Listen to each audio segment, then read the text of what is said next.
ఆ రోజు దేవరా అయితే సీట్లు లెగుతాయి, కింద నుంచి సీట్లు లెగుతాయి. దేవరా అంటేనే దేవరా. ఇంకా యాక్టింగ్ ఎలా ఉంది? యాక్టింగ్ అయితే ఎన్టీఆర్ యాక్టింగ్ గురించి అయితే చెప్పుకోకలేదు అన్న. మా అన్న గురించి ఎవరు చెప్పుకోకలేదు, ఎన్టీఆర్ నటి గురించి ఎవరు మాట్లాడకలేదు, జై ఎన్టీఆర్. దేవరా గురించి అయితే ఎవరు మాట్లాడకలేదు. సీట్లు ఎగితే అన్న రోజు కల్కి రికార్డులు బ్రేక్ చేస్తాడన్న దేవరా అన్న. కొరటాల శివ ఆచార్యతో బ్యాకప్ ఇస్తున్నాడు కొరటాల శివ. దేవరా అయితే మామూలుగా ఉండదన్న. అది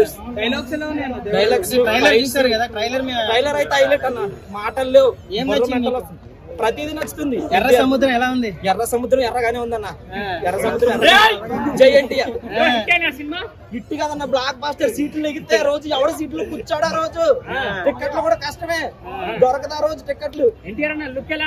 మాస్ అన్న, తండ్రి కొడుకు లుక్ మాస్. సాంగ్స్ కూడా బాగున్నాయి అన్న. రిలీజ్ అయిన అన్ని సాంగ్స్ మామూలుగా ఎందుకు చేయలేదన్న, బాగుంది. అట్లానే ఉంటది అన్న. ఎన్టీఆర్ వస్తుంది కదా ఇండస్ట్రీకి, అట్లానే ఉంటది. సాంగ్ అయితే బాగుంది, అన్ని బాగున్నాయి. ఈ దేవర గురించి అయితే ఏం చెప్పట్లేదు, హైలైట్. ఇంకా సూపర్ బ్లాక్ బస్టర్. ఇంకా కలికి తిరిగి రాస్తుంది. ట్రైలర్ ఎలా ఉందండి? Yes bro, Devara trailer first of all అంటే నేను మీకు ఇప్పుడు చెప్పేటప్పుడు నేను జూనియర్ ఎన్టీఆర్ గారి ఫ్యాన్ అనమాట. అది నేను పక్కన పెట్టేసి ఒక జనరల్ ఆడియన్స్ గా నేను చెప్తా ఉన్నాను. నాకు నిజంగా దేవరా ట్రైలర్ బాగా నచ్చింది. అంటే ఓకే, ఇంకా బెటర్ గా పెట్టిండొచ్చు, నేను కాదనడం లేదు. డెఫినెట్లీ చాలా బెటర్ గా పెట్టిండొచ్చు. ఎందుకంటే ఇప్పుడు మనకు KGF 1 trailer, KGF 2 trailer, so ఇలాంటి ట్రైలర్స్ మనం ఇప్పుడు కంపేర్ చేస్తా ఉంటే డెఫినెట్లీ బెటర్ గా పెట్టిండొచ్చు. బట్ కాకపోతే జనాలు క్రిటిసైజ్ చేసేంత వీక్ ట్రైలర్ అయితే కాదనమాట, సీరియస్లీ.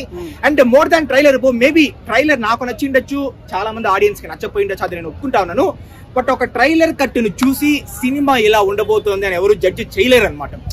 ఎందుకంటే ట్రైలర్ కట్ అనేది ఇప్పుడు ఆ టైంలో మనకు ఆ ప్రెసెంట్ 5/4 రిలీజ్ చేయాలంటే వాళ్ళు మార్నింగ్ లేదా ముందు రోజు కూర్చుని ఉంటారు. సో ఒక మూవీ అవుట్పుట్ ని దాంట్లో మనం డిసైడ్ కాలేమన్నమాట. ఎన్నో మూవీస్ ట్రైలర్ వీక్ గా ఉంటాయి, సినిమా ఎక్సలెంట్ గా ఉంటుంది.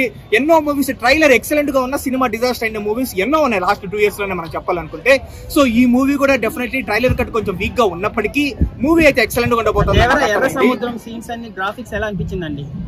నాకైతే ట్రైలర్ చూసేంత వరకు ఆ సీన్స్ అన్ని నాకు బాగానే ఉందన్నమాట. అండ్ మోర్ దాన్ నేను గ్రాఫిక్స్ ఇవన్నీ ఇష్టపడేదానికంటే ఒక కంటెంట్, మూవీలో ఉండే కంటెంట్, మనకు గూస్ బంప్స్ ఇచ్చే సీన్స్ మనకి ఎలా ఉంటాయి, సో ఆ సీన్స్ స్టోరీ కోసం నేను ఇష్టపడతా ఉంటాను అనమాట. ఆచార్య డెఫినెట్లీ డిసప్పాయింట్ చేసింది, నేను కాదనడం లేదు. ఎందుకంటే కొరటాల శివ గారికి అప్పటి వరకు మిర్చి కావచ్చు, శ్రీమంతుడు, భరత్ అని నేను, జనతా గ్యారేజ్ అన్ని మంచి మూవీసే. సో ఆచార్య డిసప్పాయింట్ చేసినప్పటికీ ఒక్కసారి ఆయన 4 బ్లాక్ బస్టర్స్ ఉన్నాయి వెనకాల. సో ఒక్కసారి ఆయన అదేందో KGF లో డైలాగ్ ఉంది కదా, దెబ్బతిన్న సింహం నుంచి వచ్చే శ్వాస ఊపిరి కంటే భయంకరంగా ఉంటుంది, సంథింగ్ ఏదో. సో ఒక్కసారి దెబ్బతిన్న తర్వాత మళ్ళీ ఆ కంటెంట్ మళ్ళీ అదే రేంజ్ అట్లా తీయడనమాట. డెఫినెట్లీ కంటెంట్ వేరే ఉండబోతుందని నాకు అర్థమైంది. సో మనకి ఇంకా 27th ఇంకా ఎన్టీఆర్ గారి నట విశ్వరూపము. ఇప్పుడు నాలాంటి ఫ్యాన్స్ కూడా ఆయన థియేటర్లు ఎలాంటి గూస్ బంప్స్ మూమెంట్స్ ఇస్తారు, ఎలాంటి హై రైజింగ్ మూమెంట్స్ ఇస్తారు అనేది ఇంకొక 2 weeks ఉందంటే నేను వెయిట్ చేస్తాను. అదే బ్రో, కొంతమంది ఆంధ్ర వాళ్ళ వైబ్స్ అంటున్నారు, కొంతమంది ఆచార్య వైబ్స్ అంటారు. నెగిటివ్ బ్రో, ఎప్పుడు క్రిటిసైజ్ చేసే క్రిటిసైజ్ చేస్తానే ఉంటారు. మనం 27th మార్నింగ్ కావచ్చు, 26th ఇంకా మిడ్ నైట్ షోస్ కావచ్చు, మూవీలో కంటెంట్ ఉంది అంటే ఎంతమంది క్రిటిసైజ్ చేస్తా ఉన్నా ఇంకా వాళ్ళు ఆపుకోవాల్సిందే. బానే ఉంది బ్రో. అంటే ఇప్పుడు ట్రైలర్ లో మనకి ఏంటంటే, సో ఫాదర్ వచ్చేసి ఇంకా దేవరా లాగా, అబ్బాయి వచ్చేసి ఇంకా వరా లాగా. వర ఏంటంటే కొంచెం భయస్తుడు, సో దేవరా అంటే కంప్లీట్ ఒక ఫియర్స్ఫుల్ రోల్ లాగా అట్లా చూపించినారు. ఇంకా మూవీలో కంటెంట్ అసలు దేవరా అట్లా ఎందుకు మారినాడు, అసలు సైఫ్ అలీ ఖాన్ కూడా డ్యూయల్ యాక్షన్ కాదా, అది కూడా ఇంకా ప్రాపర్ గా మన ట్రైలర్ అయితే నాకు తెలియలేదు. ఎందుకంటే ఒక సీన్ లో సైఫ్ అలీ ఖాన్ కి లాంగ్ హెయిర్ ఉంటుంది, ఇంకో సీన్ లో సైఫ్ అలీ ఖాన్ కి షార్ట్ హెయిర్ ఉంటుంది. సేమ్ జూనియర్ ఎన్టీఆర్ లాగా సైఫ్ అలీ ఖాన్ వాళ్ళు కూడా ఇద్దరు డబుల్ యాక్షన్ అని కొంతమంది అంటా ఉన్నారు. మనకి ఇంకా ప్రాపర్ గా మనం థియేటర్ కి వచ్చిన తర్వాత అది కూడా లెంత్ 3 hours ఉంటుంది కాబట్టి ఆ స్క్రీన్ ప్లే ఎలా ఉంటుంది. ఇప్పుడు ఎలా ఉన్నాయంటే బ్రో మూవీస్, మనకు ఫస్ట్ 1 hour స్లోగా ఉంటానా, ఇంటర్వెల్ ముందు ఒక హై రైజ్ అప్ ఉన్నా మనం ఫస్ట్ 1 hour స్లోనెస్ కూడా మనం మర్చిపోతాం. సో ఈ మూవీ స్క్రీన్ ప్లే ఎలా ఉండబోతా ఉంది, 3 hours అంటే థియేటర్ లో మనకు అట్రాక్ట్ చేస్తారా లేదా అనేది మనం ఇంకా 27th మనం మాట్లాడుకుంటాం. డెఫినెట్లీ బ్రో, ఇప్పుడు టెంపర్ నుంచి ఆయన మూవీస్ చూస్తా ఉంటే ఎన్టీఆర్ గారి ఏది అంత ఈజీగా మనం తీసి పడేసే మూవీస్ ఎక్కడా లేవు. అంటే అన్ని హిట్ మూవీసే, టెంపర్ కావచ్చు, నానక్ ప్రేమతో కావచ్చు, జనతా గ్యారేజ్ కావచ్చు, అరవింద సమేత కావచ్చు, ట్రిపుల్ ఆర్ మనం చెప్పాల్సిన అవసరం లేదు. అదే దారిలోనే నాకు తెలిసి ఇంకా ఎన్టీఆర్ గారి డెఫినెట్లీ కంటెంట్ మూవీనే. సో దీనికి ఎలివేషన్స్ ఏ లెవెల్లో ఉంటుంది అనేది ఇంకా కొరటాల శివ గారి చేతిలో ఉంటుంది. బ్రో కల్కి బాహుబలి అంటే ఇప్పుడు బాహుబలి 2 ఎంతైనా బాహుబలి 1 ఎక్స్పెక్టేషన్స్. సో ప్రభాస్ గారి రేంజ్ వేరేనమాట, pan India range completely. So ఇప్పుడు ప్రభాస్ గారితో లేకపోతే ఇంకొక హీరోతో కంపారిజన్స్ అనవసరం కానీ, బట్ దేవరా ఎత్తుకుంటే డెఫినెట్లీ RRR తో జూనియర్ ఎన్టీఆర్ గారికి కూడా నార్త్ ఇండియాలో చాలా మంచి క్రేజ్. ఒక మంచి యాక్టర్ అని ఎస్టాబ్లిష్ అయింది. ఇండియా వైడ్ డెఫినెట్లీ ఒక మంచి సక్సెస్ఫుల్ మూవీగా ఉండబోతుందని నాకు అర్థమైంది. అండ్ చూస్తాం నా ఎక్స్పెక్టేషన్స్ ఎంతవరకు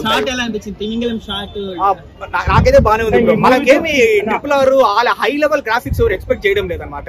సో కొరటాల శివ అంటే ఎవరు గ్రాఫిక్స్ ఎక్స్పెక్ట్ చేయరు, కంటెంట్ ఎక్స్పెక్ట్ చేస్తారు. ఇప్పుడు ఈ శ్రీమంతుడు చూసేటప్పుడు మనకు కొన్ని సీన్స్ లో అయితే మనకు కళ్ళలో నీళ్లు తిరుగుతుంది అనమాట. అంటే ఎమోషనల్ గానే ఉంటుంది, ఇంకొక పక్క గూస్ బంప్స్ ఇచ్చే సీన్స్ ఉంటుంది.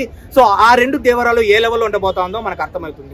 ఈ మూవీతో కంప్లీట్ గా ప్రభాస్ రేంజ్ ప్లాన్ చేస్తారు అవ్వచ్చు చెప్పలేం బ్రో. ఏముంది ఇప్పుడు మూవీ డెఫినెట్లీ కంటెంట్ బాగుంటే, కంటెంట్ ఈస్ కింగ్ అంటారు కదా, కంటెంట్ బాగుంటే ఆ కంటెంట్ ఎవరైనా కింగ్ చేస్తున్నారు. ప్రభాస్ రేంజ్ కి వెళ్ళే ఛాన్సెస్ కూడా ఉన్నాయి. మనం ఏం చెప్పలేము. ఇప్పుడు ప్రభాస్ గారు కూడా ఇప్పుడు మిర్చి తర్వాత బాహుబలి 1 and 2తో కదా ఆ లెవెల్కి వెళ్ళినారు డైరెక్ట్ గా.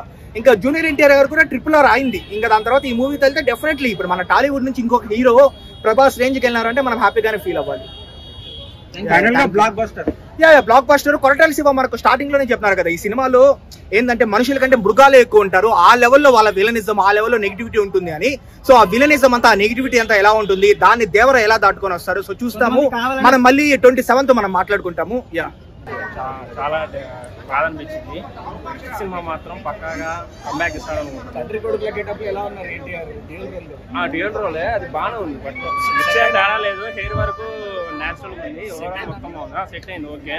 కానీ మూవీ వెయిటింగ్ దానికోసం. ఆ లాస్ట్ షాట్ ఉంది కదా షార్క్ ది, అది కూడా బాగుంది. లాస్ట్ మూవీలో చీతాలు పెట్టారు చిరంజీవి దాంట్లో, అదేమో అట్లేమో నాకు అనిపించలేదు బ్రో. బాగుంది, మొత్తం అనిపించింది. మన మూవీ వచ్చేదాకా మనం చూడాలి. సైఫ్ అలీ ఖాన్ యాక్షన్ ఎపిసోడ్స్ ఎలా ఉంటుంది? సైఫ్ అలీ ఖాన్ బాగుంది బ్రో. లాస్ట్ మన తెలుగు మూవీ అది ఆదిపురుష్ లో కన్నా ఇందులో మనం కొంచెం బాగా చూపించినట్టు అనిపించింది. జాన్వీ కపూర్ ఎలా ఉంటుంది? Janhvi Kapoor first time bro. Okay, trailer వరకు వర్త్ అనిపించింది. చూద్దాం. ఆ సాంగ్స్ కూడా బాగానే ఉన్నాయి, ఎక్స్పెక్టేషన్స్ కానీ స్క్రీన్ ప్లే కానీ మొత్తం బాగానే ఉంది. అందరికి చెప్పేదే ఉంది అసలుకి. సో ర్యాంప్ ఆడిస్తాడు, ఇంకా అందులో డౌటే లేదు. సినిమా వస్తే మనం ఇంకా ఉంచుకోవడానికి. ఎన్టీఆర్ వచ్చి 5 years అవుతుంది కదా సింగిల్. అవును ఎక్స్పెక్టేషన్స్ రీచ్ అవుతుంది. పక్కాగా అవ్వాలని కోరుకుంటున్నాను. ఎందుకంటే ఎన్టీఆర్ అంటే ఇంకా చెప్పేదే ఉంది, పక్కాగా రావాల్సిందే. చీట్ కొడతాను పక్కాగా. RRR లో ఎన్టీఆర్ కి కొంత స్క్రీన్ టైం తక్కువ ఇచ్చారు, ఎలివేషన్ చేయలేదన్నారు. ఇప్పుడు కొరటాల లెవెల్ చేసి కొరటాల ఇస్తాడు బ్రో, పక్కాగా కంబ్యాక్ ఇస్తాడు. ఎందుకంటే వాళ్ళు గాయపడ్డ సింహాలు. కొరటాల అనేది గాయపడ్డ సింహం, పక్కాగా కంబ్యాక్ ఇస్తాడు. గట్టి నమ్మకం ఉంది నాకు. అంత చెప్పలేను కానీ బ్రో, కంబ్యాక్ అయితే గట్టిగా ఉంటుంది. మంచి కలెక్షన్స్ అయితే వస్తాయి. ఫ్యాన్స్ అయితే డిసప్పాయింట్ చేయరు. కంబ్యాక్ వస్తాయి.